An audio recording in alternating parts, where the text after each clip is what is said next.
Hi అండి, ఈరోజు న్యాచురల్గా హెయిర్ కలర్ మన కిచెన్లో ఉన్న ఐటమ్స్తో ఎలా ప్రిపేర్ చేసుకోవాలో చూసేద్దామా. దీనివల్ల లాభాలు ఏంటి అనుకుంటున్నారా?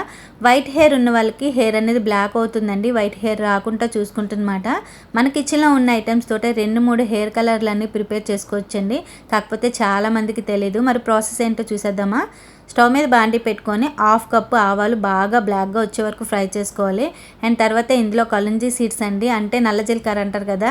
సో నల్ల జీలకర్ర 1/2 కప్పు వేసుకొని రెండు కూడా బాగా ఫ్రై చేసుకొని కొద్దిసేపు అయితే బాగా చల్లారనివ్వాలండి. చల్లారిపోయిన తర్వాత మిక్సీ జార్లో వేసుకొని మెత్తగా పౌడర్ చేసుకోవాలి. ఈ హెయిర్ కలర్ వల్ల మనకి ఏం ప్రాబ్లమ్స్ రావండి, న్యాచురల్ హెయిర్ కలరు. అండ్ అలానే హెయిర్ గ్రోత్ వస్తుందన్నమాట మనకి. దీనివల్ల వారానికి ఒకసారిగానే అప్లై చేసుకున్నారనుకోండి మంచి రిజల్ట్స్ అనేవి కనిపిస్తుంది.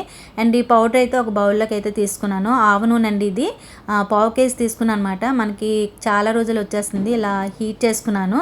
హీట్ చేసుకొని కొంచెం కొంచెం ఆయిల్ వేస్తూ మొత్తం అంతా కలర్ కలిపేసుకున్నాను అనమాట. తర్వాత కలిపేసుకొని ఒకసారి అయితే వడకట్టేసుకున్నారనుకోండి మనకి బాగుంటుంది అనమాట. సో అప్లై చేసుకోవటానికి చాలా న్యాచురల్ హెయిర్ కలర్ అని చెప్పొచ్చండి. అండ్ ఆవు నూనె వల్ల మనకి ఏంటంటే హెయిర్ గ్రోత్ అవుతుందన్నమాట. చూడండి, నేను అప్లై చేసుకొని చూపిస్తాను. ఇలా మీరు వారానికి ఒక్కసారిగానే అప్లై చేసుకున్నారనుకోండి మీ హెయిర్ అనేది మంచిగా బ్లాక్గా వస్తుంది. అండ్ హెయిర్ కూడా వైట్ హెయిర్ రాకుండా చూస్తుందన్నమాట. అండ్ చిన్నపిల్లల నుంచి పెద్దవాళ్ళ వరకు ఎవరైనా అప్లై చేసుకోవచ్చండి. దీనివల్ల ఏమి కూడా సైడ్ ఎఫెక్ట్స్ ఉండవు. న్యాచురల్ హెయిర్ కలర్ అన్నమాట. ఈ వీడియో నచ్చితే లైక్ చేయండి, అలానే సబ్స్క్రైబ్ చేసుకొని సపోర్ట్ చేయండి. మీ అందరూ సపోర్ట్ చేస్తే ఇంకా మంచి మంచి వీడియోలు చేయాలని అనిపిస్తుంది.